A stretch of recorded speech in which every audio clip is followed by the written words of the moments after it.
Middle east एक ऐसे युद्ध के किनारे पर पहुंच गया है जहां से तीसरे विश्व युद्ध की आग पूरी दुनिया को अपनी चपेट में ले सकती है। दरअसल ईरान हमास नेता इस्माइल हानिया की हत्या का बदला लेने के लिए इजराइल पर जवाबी हमले की तैयारी में है, लेकिन उसके बदले में नेतन्याहू ने कहा है कि ईरान के हमले का माकूल जवाब दिया जाएगा। और इसी को देखते हुए ईरान को इन हमलों से बचाने के लिए पुतिन ने उसे कई मॉडर्न हथियार दिए हैं जो इजराइल के बदले की आग को रोक सकते हैं। दरअसल मीडिया एजेंसी रैम ने अपनी एक रिपोर्ट में खुलासा किया है कि ईरान ने हाल ही में अपने कई रणनीतिक इलाकों में रूस का इलेक्ट्रॉनिक वॉरफेयर सिस्टम मर्मान्स्क BN तैनात किया है। दरअसल मर्मान्स्क BN रूस का सबसे ज्यादा ताकतवर जैमिंग सिस्टम है जो रेडियो टोही, इंटरसेप्ट और दुश्मन के हमलों को शॉर्ट वेव रेंज के जरिए 5000 किलोमीटर से 8000 किलोमीटर तक जैम कर सकता है। आपको बता दें कि ईरान इजराइल के पलटवार को नाकाम करने के लिए पहले से ही तैयारी कर रहा है और इसको लेकर OSINT डिफेंडर ने अपनी रिपोर्ट में बताया कि इजरायली PM बेंजामिन नेतन्याहू ने सुरक्षा अधिकारियों से इस बात पर चर्चा की है कि अगर ईरान से इजराइल पर होने वाले हमले की पुख्ता जानकारी मिलती है तो वो तुरंत ईरान पर हमला कर सकते हैं। और इसी बीच ये भी खबर आई है कि अमेरिका ने इजराइल को 1800 मार्क 84 और 2000 LBS बम भेजने के मसौदे को अंतिम रूप दे दिया है। बड़ी बात यह है कि अमेरिका ने पिछले कई महीनों से इन बमों की खेप को रोका हुआ था। हालांकि जुलाई 2024 की शुरुआत में इनमें से आधे बमों की खेप को बाइडेन ने पहले ही मंजूरी दे दी थी।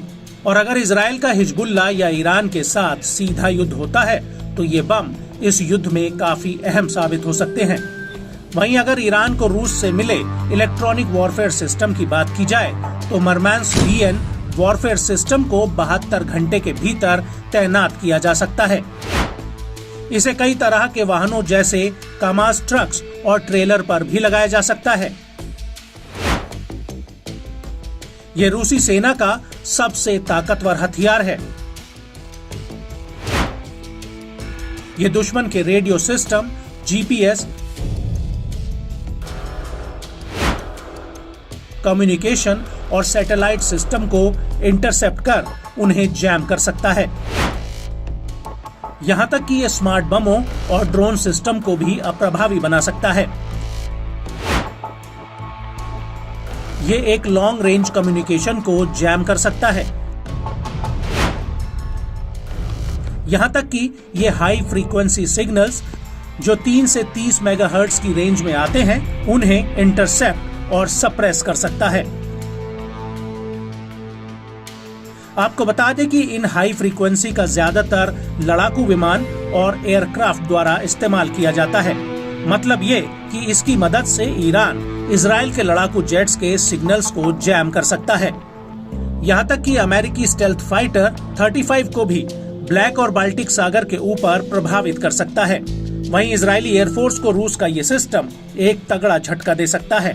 रिपोर्ट्स के मुताबिक ये वॉरफेयर सिस्टम इजराइल के एयरक्राफ्ट्स और ग्राउंड कंट्रोल के साथ साथ नेविगेशन सिस्टम में दिक्कतें पैदा कर सकता है। ये सिस्टम मानव युक्त और मानव रहित ड्रोन्स और F-35 एयर स्टेल्थ फाइटर को भी प्रभावित कर सकता है।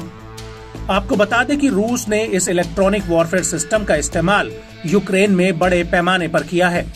यूक्रेन में इस सिस्टम ने पश्चिमी देशों के कई टारगेट्स को निष्क्रिय तक किया है और कई रिपोर्ट्स में ये बात भी सामने आ चुकी है कि इस सिस्टम की वजह से नेटो के पायलट्स ने कम्युनिकेशन खोने और अत्यधिक रेडिएशन होने से गंभीर सिरदर्द की शिकायत तक की है।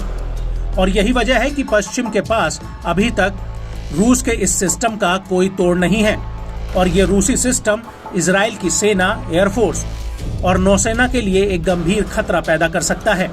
ये IDF के ग्राउंड ऑपरेशन में कमांड और कंट्रोल कम्युनिकेशन को बाधित कर सकता है, क्योंकि इस तरह के ऑपरेशन में IDF हाई फ्रीक्वेंसी पर निर्भर करती है। यहाँ तक कि ये जहाज से जहाज और जहाज से शोर कम्युनिकेशन को बाधित कर सकता है। इससे इजराइल के नौसैनिक अभियानों में दिक्कत आ सकती है।